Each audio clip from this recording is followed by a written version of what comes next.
Okay,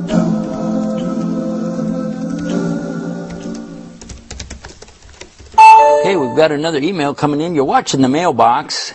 I'm Yusuf Estes, and this one is an exciting question because it deals with something that all of us are concerned about every day. It's asking here about men and women. Are they equal in Islam? It doesn't look like they are. It looks like the men are getting preferential treatment. Women are subjugated to men. And why is that? And how come there is not gender equality in Islam?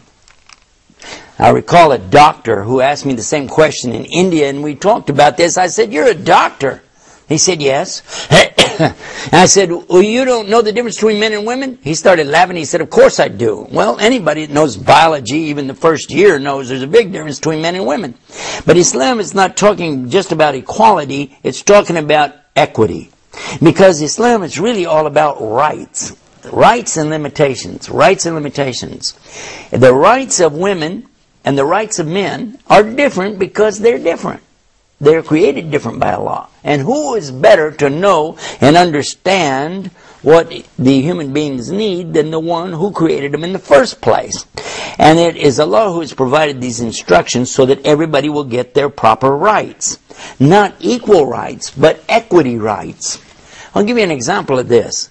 A man and a woman are not the same when it comes to business or work, simply because the woman doesn't have the physical capabilities really to go out and do a lot of things that men do. On the other hand, there are a lot of things that men cannot do that women do. Having babies is one of them. Women are usually able to tolerate a lot more pain, especially in childbirth. Men would never be able to do that.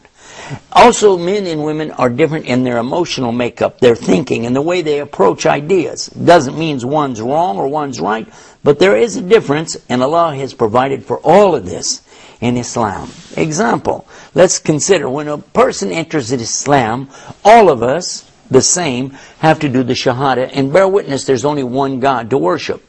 And that we're going to do what He wants us to do on His terms. And that Muhammad is His last and His final messenger, sallallahu alaihi wasallam. So, that's the same for men and women. But then immediately after doing the Shahada comes something called Salah. The Salah, or worship that we do every day, 5 times a day, is for both 5 times a day, except a woman during her monthly cycle. She doesn't pray during that time, and she doesn't have to make it up.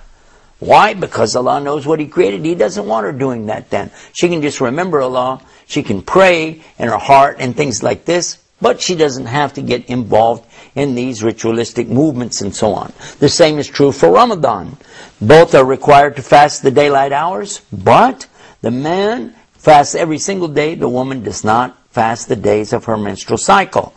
And also Hajj. Men and women are required to do it. But the woman doesn't have to do it if she doesn't have a man to attend to her as a mahram and a protector for her. The zakah, on the other hand, paying the zakah is the same for both because the money is the same. These are some of the similarities and differences in gender, but check it out on our website, islamnewsroom.com. Type in the keywords, and that's the end of the mailbox for today. Until next time, peace. Assalamu alaikum.